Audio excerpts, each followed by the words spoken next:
Bonjour à tous les internautes, ici Keiko Magazine, le magazine qui vous propose des critiques ciné et télé.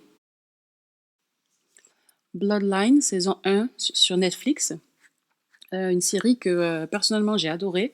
Alors c'est bien sûr assez lent comme toutes les séries Netflix, mais quand même on arrive à la fin à une bonne résolution, un truc sympa qui nous emporte vers une possible saison 2.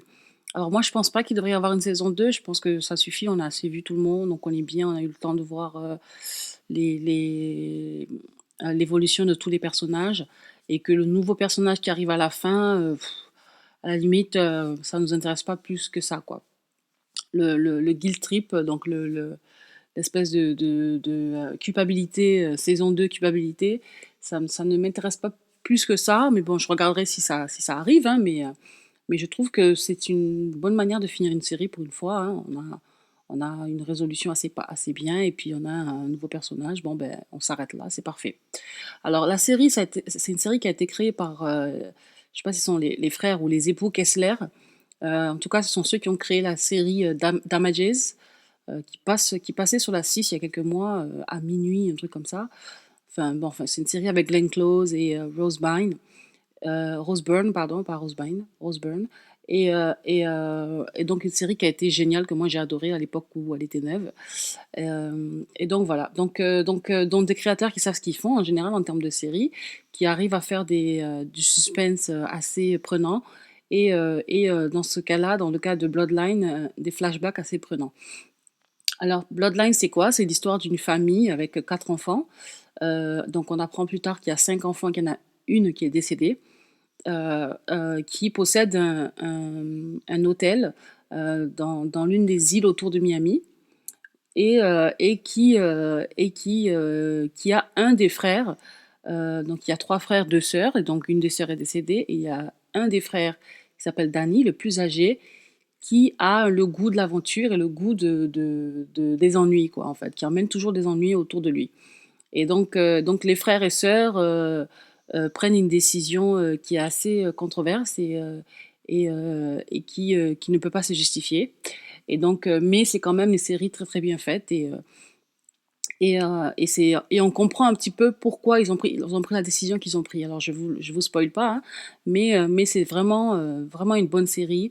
Toute la série est très bien faite. Alors la seule chose que moi je dirais qui est restée un petit peu irrésolue, c'est irrésolu, ça se dit? Je sais pas.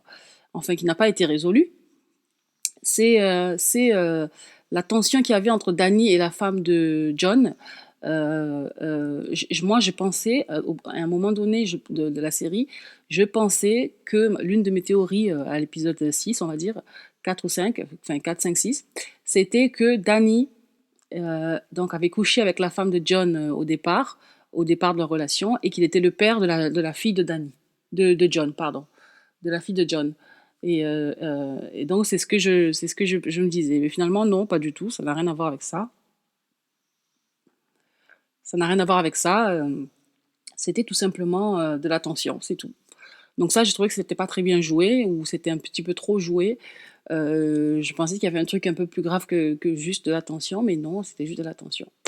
Donc voilà. Et alors une série que, bon, moi je donne un 10 sur 10. J'ai aimé tous les personnages, à part la femme, la fille, le, le quatrième enfant de la famille, donc la fille, la plus jeune, celle qui a survécu, qui, je trouve, a un voyage en tant que personnage qui est pas très intéressant, quoi. Elle fait pas grand-chose de sa vie. Bon, elle est avocate, hein, mais je veux dire, il y a rien de dramatique qui se passe pour elle. Donc voilà. Par contre, l'autre frère, le troisième frère, le plus jeune des frères, donc qui est quand même plus âgé que la sœur, mais le troisième frère, lui, là, je trouve un personnage assez intéressant qui est dans la série. Mais les deux personnages les plus intéressants pour moi, ça a été vraiment John et Danny. Et le plus intéressant, c'est John. Et Danny, il est juste chiant et c'est tout, quoi. Il n'y a pas du tout de qualité, à part, enfin, voilà, il est gentil avec les enfants à la limite, mais il a vraiment pas de qualité, quoi. Et John, c'est celui qui est un petit peu normal, un petit peu comme nous.